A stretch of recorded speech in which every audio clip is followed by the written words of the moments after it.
Braquage conscient, avec effraction verbale garantie, c'est simple, un mot, un micro-podcast. Prise d'otage du jour, bonjour. Pont, c'est un espace suspendu qui est relié d'une part et d'autre. C'est un instant où le temps lui-même semble hésiter.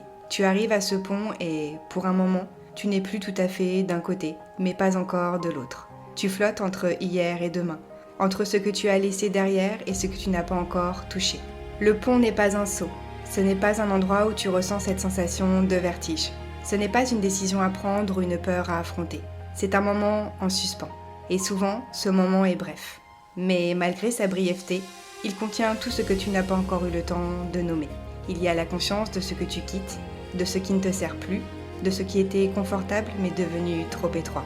Et il y a ce vide devant toi, ce flou, ce futur que tu n'as pas encore traversé, que tu ne peux pas encore mesurer. Sur ce pont, il y a un souffle particulier. C'est comme si le monde retenait son souffle avec toi.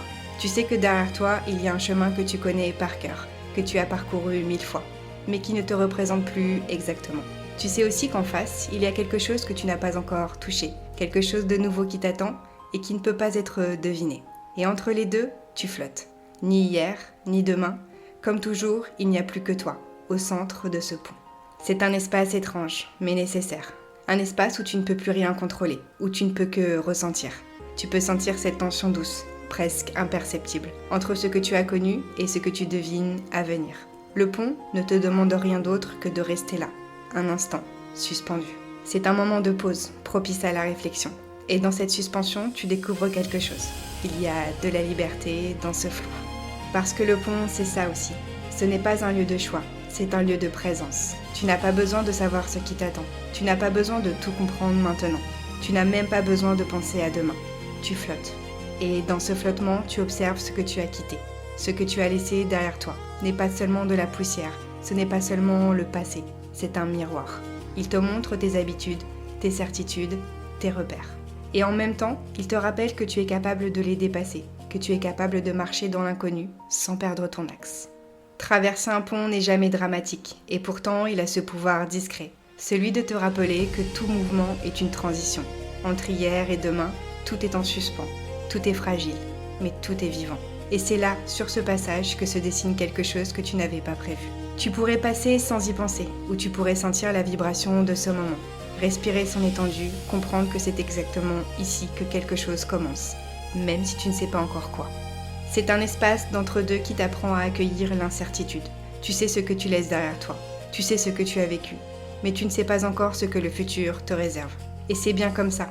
L'incertitude n'est pas un danger, elle est simplement le signe que tu es vivant, que tu bouges, que tu avances, que tu traverses.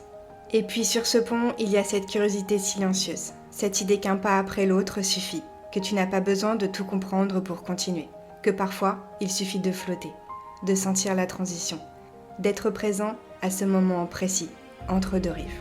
Et ouais, c'est ton moment, il t'appartient. En fait, il te représente. Dans ce flottement, tu découvres que le temps est relatif.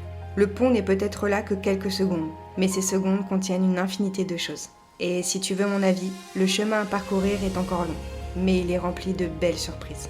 La conscience de soi, la patience, l'observation, c'est tout ce qui compte vraiment. Le pont est comme un laboratoire intérieur, une capsule suspendue où le passé et le futur se touchent. Et lorsque tu poses ton pied sur l'autre rive, rien n'a changé extérieurement. Et pourtant, tout a changé intérieurement. Tu n'es plus exactement la personne qui a quitté l'autre côté. Tu portes avec toi de nouvelles expériences, de nouvelles énergies. Tu sais que la transition peut revenir, encore et encore, sous d'autres formes, dans d'autres ponts, dans d'autres moments. Et tu sais surtout que ce pont, ce moment suspendu, n'est jamais un obstacle, mais un espace dans lequel tu peux habiter, l'espace d'un instant. Alors, prends le temps d'effectuer une longue respiration. Elle te sera nécessaire pour conscientiser ce que tu étais, et ce que tu deviens, et ce que tu vas devenir. Continue, non pas parce que tu sais où tu vas, mais parce que tu sais ce que tu peux traverser. Que flotter entre hier et demain n'est pas un vide à craindre, mais un instant à explorer, à sentir, à respirer. Le pont te rappelle que ce qui est important n'est pas seulement la rive d'arrivée, mais aussi l'espace suspendu que tu traverses. Cet entre-deux précieux où tout devient possible. C'est Bouddha qui disait qu'il faut accepter ce qui est, laisser aller ce qui était et avoir confiance en ce qui sera. Alors oui, ce pont n'est qu'un passage, mais c'est aussi une rencontre avec toi. On parle de braquage conscient ici. Peut-être que toi aussi tu t'es fait braquer par une vérité, un mot, un moment. N'hésite pas à partager, commenter et liker. C'était Orjam Brise sur les ondes. N'oublie pas que chaque mot est une alarme qui retentit. Bye!